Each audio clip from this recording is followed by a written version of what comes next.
Hey, I'm Michael King, founder of Civil CFO. If you're a construction CFO who spent the last decade inside 8 or 9-figure construction companies and you're tired of dealing with long hours, constant fires, and a CEO who treats you more like the head of the no department instead of a strategic financial partner, this is for you. At Civil CFO, we help $10 million to $70 million contractors who are tired of bidding at 25% and only netting 3%.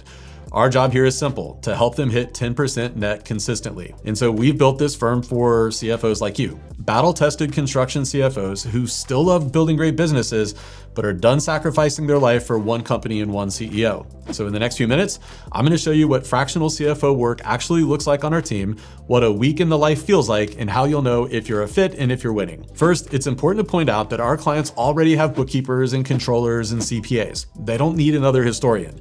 What they do need is somebody who can sit next to the owner and answer 3 big questions. Number 1, where is the cash really going? Number 2, which jobs and bids are actually making us money? And number 3, what do we need to change in the next 90 days to stop landing at 3% and to start living at 10%? Your job here is to own that conversation across a portfolio of 6 to 8 clients instead of just one company. You're not here to perfect the books. You're here to use the numbers to change pricing, job mix, execution, and risk so that a 25% bid doesn't mysteriously turn into 3% net.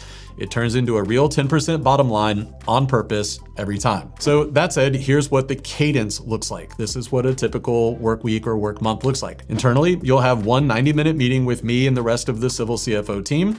Once a quarter, you'll work on a small number of internal goals to improve our playbooks and operating system. Then we bring in the entire team once a quarter to our headquarters here in Dallas for several days.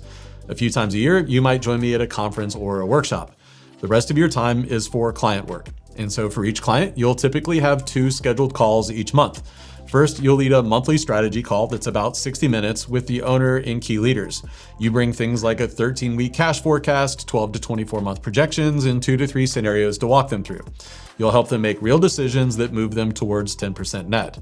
Second, you'll lead a mid-month sales and operations call that typically lasts 30 to 60 minutes to get updates on things like what's happening in the field with backlog or the WIP.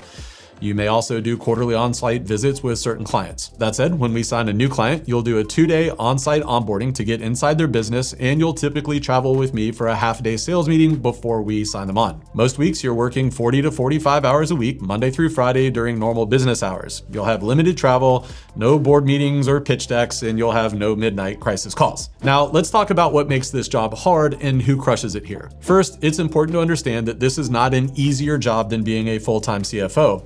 But it is a better job for the right person. Like I said before, you're gonna own 6 to 8 clients. That means that time management is a non-negotiable. We believe that great strategy calls are won in preparation, not on the call itself. And so our best CFOs live by their calendar and protect a deep work time so that when they show up for their clients, they already know where the margin fade is happening. Now, let's talk about how you will know if you're winning around here. First and foremost, you should always have a clear line of sight and narrative around what each of your clients needs to do to get to 10% net and beyond. In addition to that, we'll hold you accountable to our 7 leadership principles.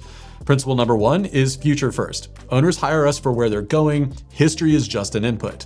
Principle 2, rough right is better than precisely wrong. You have to make calls with 70 to 80% of the data, and you have to make those calls on time. Principle number 3 is we speak human. If nobody understands your explanation, you haven't really explained it. Principle 4, challenge the king. You are loyal to the business, not anybody's ego, including the CEO's. Principle number 5, we are architects of value. Across your portfolio, you can point to contractors who are stuck at 3% and are now living at or past 10% net because of the decisions you helped them make. Principle number 6 is that we have a propensity for action. That means every meaningful insight turns into owners, dates, and follow-up. Finally, principle number 7 is we have a fractional mindset. Again, we've got to have big impact with limited hours, no org chart authority, and also no excuses.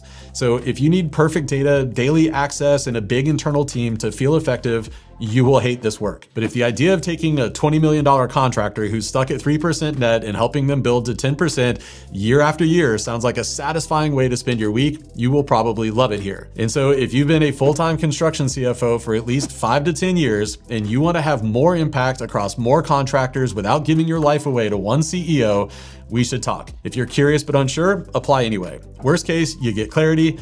Best case, you find out that this is the chapter of your career you've actually been working toward the whole time.